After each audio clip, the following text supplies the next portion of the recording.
Яңалыклар вакыты студияда Лина Хәсәншина, исәнмесез? Әлмәтлеләр чисталык булдыра. Рамазан айының соңгы ифтарлары уза. Йөзү белән шөгыльләнү дәрәҗәле спортчылар белән таныштыра. Санитар экологик 2 айлык кысаларында колабызда беренче шәһәр күләм өмә узды. Якташларыбыз кая уку эшләүләренә карамастан, Әлмәтнең чисталыгын кайгыртуда көчләрен берләштерде. Чисталык булдыручы районыбыз халкы бихисап булды.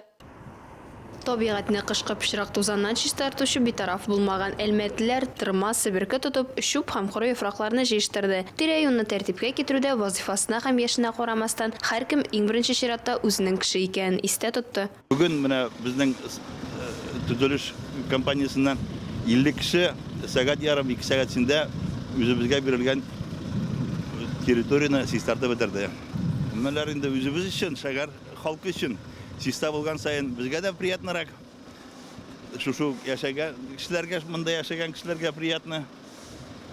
Минемчә, гелдә бөтен кешегә дә катнашырга кирәк бу субботникларда. Әлмәттә узган зур өмәгә бөтен район чыга. Муниципаль хезмәтләр Татнефть компаниясенең структур бүлекчәләре, идарәче компанияләр, мәгариф учрежденияләре, шәһәр эшмәкәрләре һәм предприятиеләре һәркем чисталыкка үз өлешен кертә. Шәһәрне күреп торасың, ішкі старталар. Яз җиткән саен бөтен организациялар чыга. Руководительләргә дә молодцы, рәхмәт. Бөтен халыкны чыгаралар. Бөтен җирне чистартып куябыз. Үзебезгә йөрергә рәхәт бит, чистада. Мотор бөтен җир чиста, күркәм. Ирек Әхмәтов өмәләрдә ел сайын катнаша. Шәһәр урамнары юл читләреннән тышта өмәләр үткәрелү Ирек аганы куандыра. Менә бу субботник дигән бик яхшы бер инде. Зыяратларда мөселманнар җыелышып, мәчеттә безне менә субботник объявляйтта да чыгып, җыштырабыз, бөтен җирне тәртипкә салабыз, каберләрдән алабыз, карьераларыннан да җыштырабыз, түгәбез бөтенсен. Бик кирәкле эш бу субботник зыяратта эшләү. Изге Рамазан аенда мөселман зияратында узган өмәдә катнашкан һәр кешегә дә савабы булсын дигән теләктә калабыз. Шәһәр күләм өмә барышында шуп үләннәре юк ителде, коры ботаклар киселде, шупшар җыю һәм чыгару оештырылды. Махсус техника да җәлеп ителде. Өмәдә барлыгы 8300 кеше һәм 200 берәмлектән артык техника катнашты. Каты көнкүреш калдыклары полигонына 1000 кубометрдан күбрәк шуп чыгарылды. Шәһәр күләм узган язгы өмә нәтиҗәләрен башкарма комитетында узган иртәнге планеркада да ассызыкладылар. Район башкарма комитеты җитәкчесе Айдар Каюмов бу эшне алга таба да дәвам итәргә кирәклеген ассызыклады. Моннан тыш ул төзекләндерү һәм яңа объектлар төзелгәннән соң кабул иткән вакытта сыйфат мәсьәләсе булуына айрата басым ясады. Айдар Каюмов Әлмәт районы төзелеш, элемтә, транспорт һәм юл хуҗалыгы идарәсенең төзелеш һәм элемтә бүлеге начальнигы вазифасына билгеләнүе белән Сөләйманова Резида Рамил кызын котлады. Ел сайын 17 апрельдә Россия эчке эшләр органнары һәм эчке гаскәрләр ветераннары көне билгеләп үтелә. Ул 1991 елның нәкъ менә шушы көндә СССР яшәешенең соңгы айларында хокук саклаучылар һәм эчке гаскәрләр ветераннарының Россия Советы төзелү белән бәйле. Үз бурычларын намус белән үтәгән, гражданнарның хокук тәртибен һәм иминлеген саклаган, бүгенге көндә лаеклы ялда булган якташларыбыз күп. Эчке эшләр органнары ветераны белән әңгәмә киләсе материалыбызда.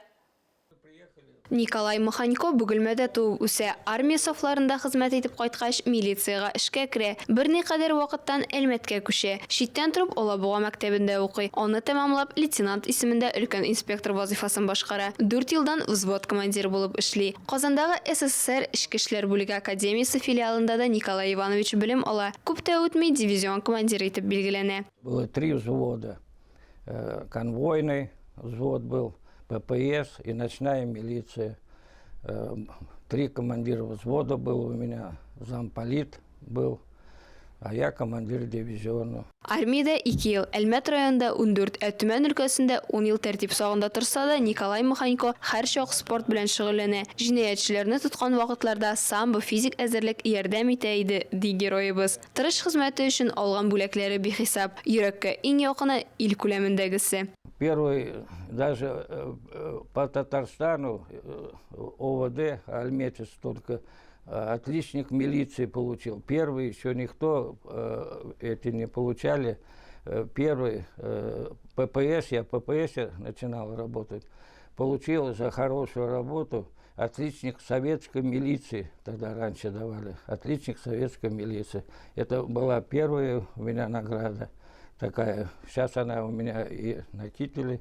Николай Иванович фотосүрәте Татарстан Ішкі эшләр министрлыгы мактау тактасында да озак еллар эленеп торган. 2000 елда Николай ага лаеклы ялда. Ул Әлмәт районы Ішкі эшләр министрлыгы бүлеге ветераннар советының иң беренче әгъзаларының берсе. Ветераннар советының төп бурычы һәр ветеранны җәлеп итү һәм чараларда катнаштыру, ди Россия Ішкі эшләр министрлыгының Әлмәт районы буенча бүлеге ветераннар советы рәисе Рәшит Ярмиев. Бүген ветераннар оешмасында 350-дән артык ветеран исәпләнә. Шуларның 254-е рәсми рәвештә ветераннар таныклыкларын алган кешеләр. 17 апрель көне Ішкі эшләр ветераннарының профессиональ бәйрәме дип кабул ителгән. Без аны 13 ел уже үткәрәбез ветераннар белән бергә. Ветераннар бу бәйрәмне нык итеп сагынып китеп алалар, актив катнашалар бу мероприятиеларда. Профессиональ бәйрәм белән котлыйсы килә. Ветераннар советы исеменнән, шәхси үземнең исемнән аларга таза исәнлек, иләрендә җылы, бәхетле, матур көннәр, якыннарының җылысын тоеп яшәргә, менә шундый теләкләр белән мин аларны бәйрәм белән тәбрик итәм. Кичә православие дине вәкилләре үзләренең иң күркәм һәм олы бәйрәмнәренең берсе Пасханы башкача аны олы көндә диләр билгеләп үтте. Әлмәттә чараның зуры Казан кафедраль соборында билгеләнгән иде. Биредә шимбәдән якшәмбегә каршы төндә тәре йөреше белән башланып китте. Шулай ук төнге гыйбадәтләр шәһәрнең һәм районның 6 гыйбадәтханәсендә узды. Анда теләге булган һәркем катнаша алды. Пасха 7 көн атна буе бәйрәм ителә. Ул якты Пасха атнасы дип атала. Рамазан айы тәмамлануга да санаулы көннәр калып бара. Бөтен дөнья мөселманнары өчен иң күркәм, кадерле айларның берсе булган Рамазанның соңгы 10 көнне айрата мөһим кадер кичәсе дә туры килә. Шуңа күпләр бу дәверне догада, изге гамәлләр кылып уздырырга ашыга. Рамазан аенда менә шулай авылдашлар туган тумача белән җыелышып күркәм ифтар мәҗлесләре уздыру бик күп таптар авылларына хас күркәм күренеш. Төймәт авылда бу күренештән читтә калмаган.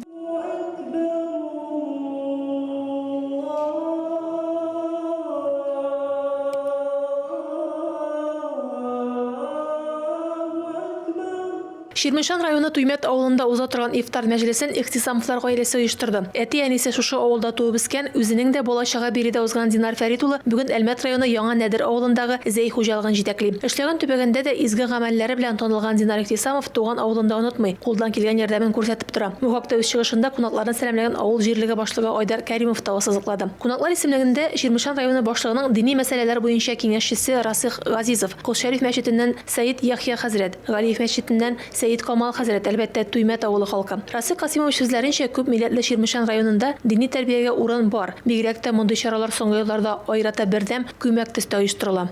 Бана бик дус яшибез, әлхәмдулилlah. 23 мәчет, 12 чиркау, 13 чиркау даже. Менә ифтарлар бара һәр авылда. Әлхәмдулилlah, искитәрлек.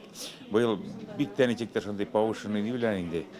Голова районы үзе йөри, менә бер 8 авылда булдык. Рамил Талгатов белән үзе бара. Шундый теге, әлхәмдулилlah, бит хәзер рәисебез дә Казаннан шундый рәхмәтле отношениедә. Әлхәмдулилlah туганнар. نحمده ونستعينه ونستغفره ونعوذ بالله من شرور أنفسنا ومن سيئات أعمالنا من يهديه الله فلا مضل له ومن يضلل فلا هادي له. Мәҗлес Коръән сүрәләре белән ачылып китте. Ифтар оештыручыларга, ашка килүчеләргә изге теләкләр белән бергә мәрхүмнәрне дә искә алдылар. Азан әйтеп, ахшам намазы укылганнан соң барысы да кайнар ризыклар, тәгамнәр белән сыйланды. Сәйид Камал хәзрәт тарафыннан башкарылган мөнәҗәтләр дә кунакларның күңеленә хуш килде.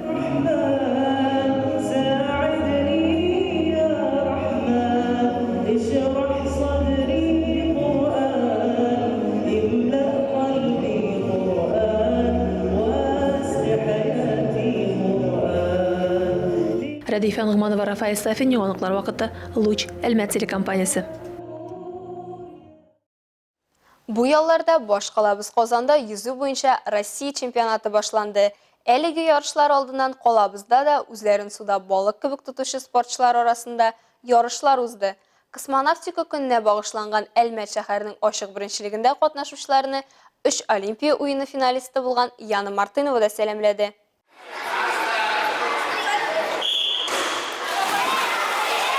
Yüzü белән шөгыльләнүче балалар суда горизонталь хәрәкәт итү, түзем, шыдам булу белән аерыла. Әлбәттә, беренче карашка җиңел булып тоелса да, әлеге спортны үз итүчеләр тән температурасыннан якынча 10 градуска салкынрак булган суда yüзә. Алай гына да түгел, ярыш саен үз нәтиҗәсен һәм күрсәткечләрен яхшыртырга тырыша. Шул ук вакытта спортчының судагы тырышлыгы тормышта җәмгыятьтә җайлашырга ярдәм итә, ди ярышның оештыручылары.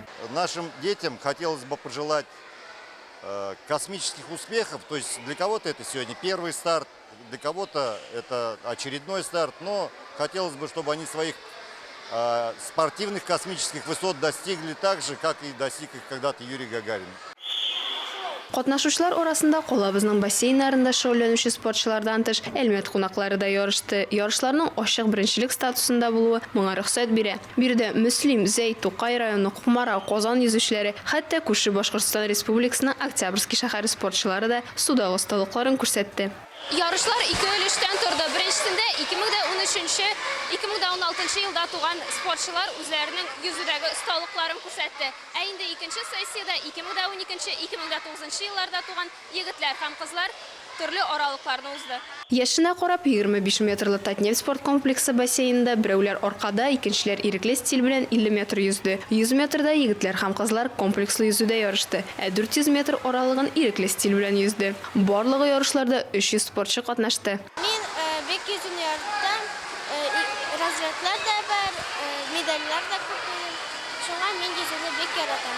Мои достижения это плыть очень быстро, плыть на время и улучшать время других годов. Халыкара класслы спорт мастеры, Европа һәм дөнья чемпионаты призеры, 3 Олимпия уены финалисты Яна Мартынова да yüзү буенча үткәрелгән Әлмәт районы ачык беренчелегенә килде. Ул ярышлар саны артуын һәм сабыйларга тәҗрибә туплау өчен күбрәк чаралар оештырылуын тели. Все победы, они также и у меня, и у других великих спортсменов начинали с самого малого, с таких вот маленьких соревнований. И постепенно, каждый раз ты получаешь опыт и идешь и поднимаешься все выше на выше планку, и потом, конечно, достигаешь уровня Олимпиад и чемпионатов мира.